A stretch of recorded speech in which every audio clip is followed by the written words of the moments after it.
Compassion is not something you do for other people. That's a great side effect. Compassion is something you do for yourself. It changes the way you function and show up in the world.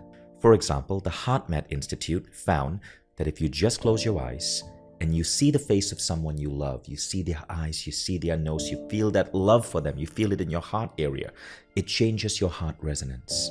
And your heart resonance is a biomarker of health.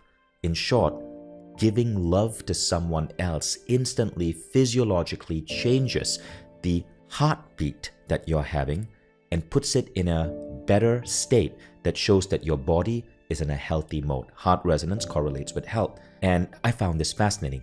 Then we move to a more advanced compassion practice where we extend love across the world. We start with our family, our neighborhood, our city, our country, and then globally. Now, why is this important? Compassion is like a muscle. You can train it. And when you train it, you become more loving.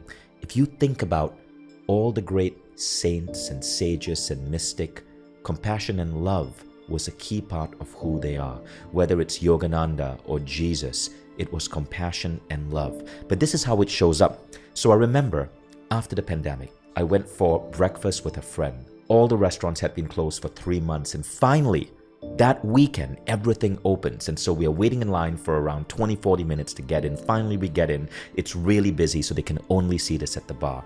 And all I'm craving is coffee, eggs, and a side of avocado. So I order my coffee, and 20 minutes later, the waitress hasn't brought the coffee. The waitress is scurrying around. There's a lot of people over there. She's wearing a mask, and she left the coffee on the bar, and I can see it. And it's 20 minutes. I can't get her attention. Finally, she brings me the coffee, just puts it down, doesn't even say anything, and it's gone cold. So I have to order another coffee. That other coffee comes 10 minutes later. Then my omelet comes 40 minutes later. They forgot the avocado. And all of this chaos. Now, at the end of that, as I was tipping the waitress, I still had a smile on my face, and I gave a tip worth 50% of the entire bill. So my friend looked at me and goes, "What are you doing? Like, the service here was horrible. She doesn't deserve 50%. And I said, "Really? Well, I thought she did." And I explained it to my friend yesterday. I said, "Look, it's all how we see it.